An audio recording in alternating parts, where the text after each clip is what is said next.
Hello everyone, RedHawk36 here, and I'm going to show you how to replace a Game Boy Advance game battery. Now, this also works for Game Boy and Game Boy Color games. The battery might be different because those are obviously different cartridges, but the same procedure applies. So, a lot of these games are probably going to be Pokemon games because, well, actually, how would I just show you? I have a Game Boy here. My Ruby is actually the one that does not work here. So hopefully I can show you.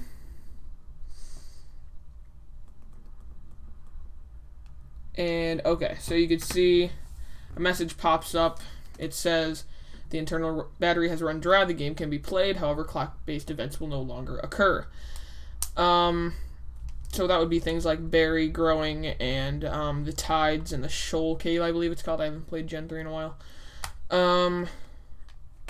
But yeah. So basic materials you're going to need is obviously Game Boy Advance or Game Boy Advance SP. Your dead cartridge. I brought my Emerald here just so I could show that this one, in fact, is working and does not display that message. Just let me click through. Alright. My audio is kind of weird for my Game Boy. Alright, you can see that it just kind of pops up, so there's no message that shows up there. So what we're going to need to do is obviously we're going to want to take out the back. So you're going to see this little kind of screw. It's called a tri-wing screw. And somehow I was able to get that off with only a flathead screwdriver. Doesn't really matter as long as it's small. It's possible to get it off. Make sure you don't strip the screw though, because then it'll be really hard. But yes, it is possible with a flathead, but if you want to order yourself a tri-wing screwdriver, they're on eBay, Amazon, wherever you can get it. That would be the official way to get the screw off, but it's possible with flathead, as I said before. So I've already taken that off, so I don't have to waste time, because that took a while. To take apart a Game Boy Advance cartridge, what you're going to want to do is slide the front down and then pull it out. So then you can see the chip and the obviously the battery is the circle on there. So what you're going to want to do first is pry off these little metal little prong things. I got the top one off, so I'm just going to wedge the bottom one off because the battery, I believe, was soldered to each of these probes. And I'm going to do that with the flathead screwdriver, so hang on just a bit. I'm actually going to put this back in the bottom part of the cartridge so I don't damage the bottom of the chip. You're going to want to be very careful. It's easy if you just move the screwdriver along the probe.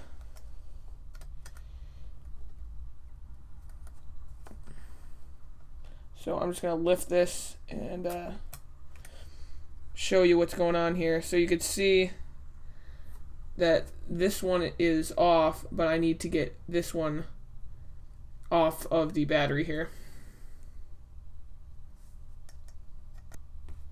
You're going to want to use a good amount of force. I'm pressing pretty hard and it's not coming off, but there, I think I almost got it. Oh.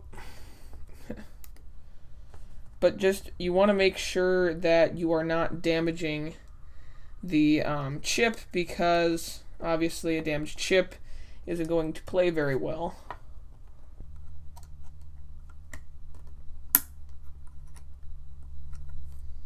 Alright, I got the first solder points off. There are 4. I got the front 2. Now these last 2 being a little tough on me here. Come on. Jeez.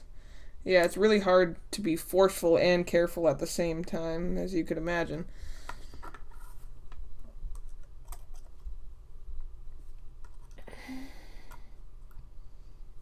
Because, of course... Ah, there we go. Alright, so this is what the battery looks like. It does say that it is a 3-volt battery, which is what I bought for myself. I'm not sure what the numbers mean, but I saw a bunch of different 3-volt batteries. The CR2016, 220, or sorry, 2016, 2020, and 2025. I don't know if that means the size of the battery because the voltage is the same. So I was kind of confused with that. But I ended up just getting Energizer CR2016. So let me just cut this open. Shouldn't take too long. Okay. Slide that out. Okay. And here it is. You're going to want to have the positive side down. So the side that basically doesn't have anything on it. This has like the words Energizer, 3 volts, and CR2016 on this side. On this side, there's only the letters DR. So basically the goal is to have the new battery touch both of the metal prongs. Now, the best option is obviously soldering, which is what was originally done with the cartridge, but I don't have any skill with that, so electrical tape will do the job here. Doesn't really matter. I have red because I thought it'd be cool. I have it, and it's Pokemon Ruby, so I just thought it'd be cool. You can also use the black electrical tape. It doesn't matter. So you're going to want a decent length. You can always cut off the excess.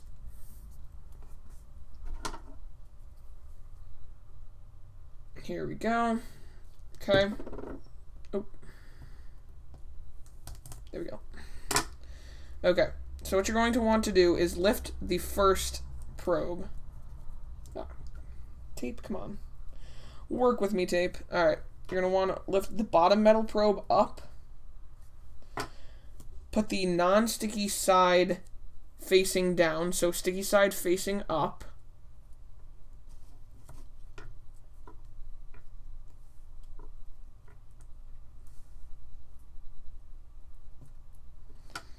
Press the first metal probe down, so that is sticking now to the tape. Put the positive side on that metal probe and on the tape as well. And now put the top metal probe onto the battery. Now it's sliding around right now, obviously, but what you're going to want to do after that's finished, just like that, if you can see that. Sorry, my workspace is really messy right now. Is you're going to want to fold over the tape.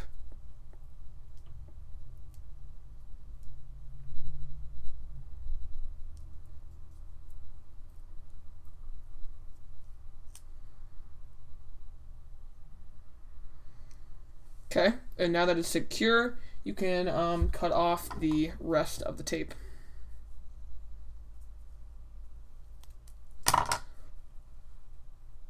Fold that down.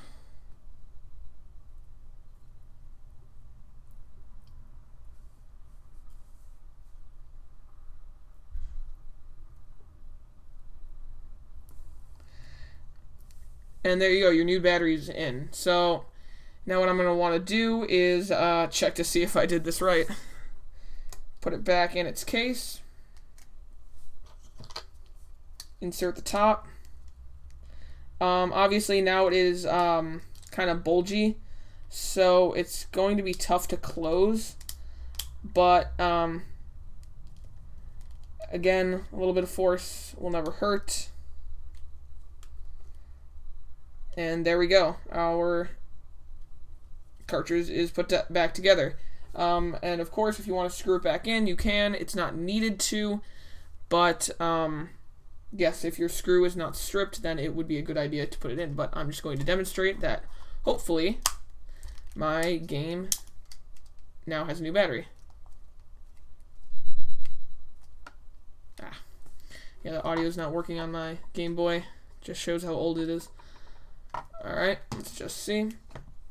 So hopefully there's not much of a glare.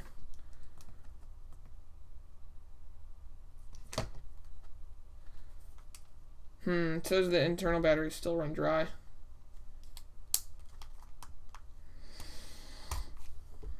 I'm not sure if I picked the wrong battery or not, but I just want to make sure that it's touching both metal probes. I think that's the problem. It's not touching the bottom one right now. So let me just flatten out the probes and retape it. Alright, you can see that there's like a little bit of an opening right there, so I'm going to try to tape that down a bit better. Because I think that's what happened last time. That's what this is, trial and error.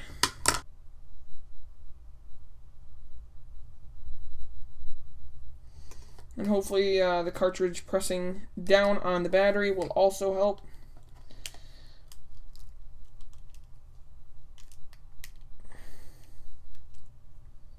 Okay. Gonna test it out one more time, and if this doesn't work, then I either got the wrong battery or I put the wrong side up. So let's just see what we got. Okay, yes, it says that it's still not working.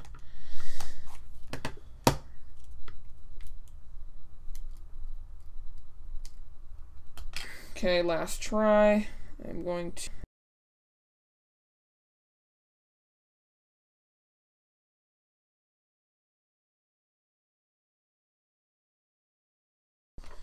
Alright guys, I think I finally figured it out.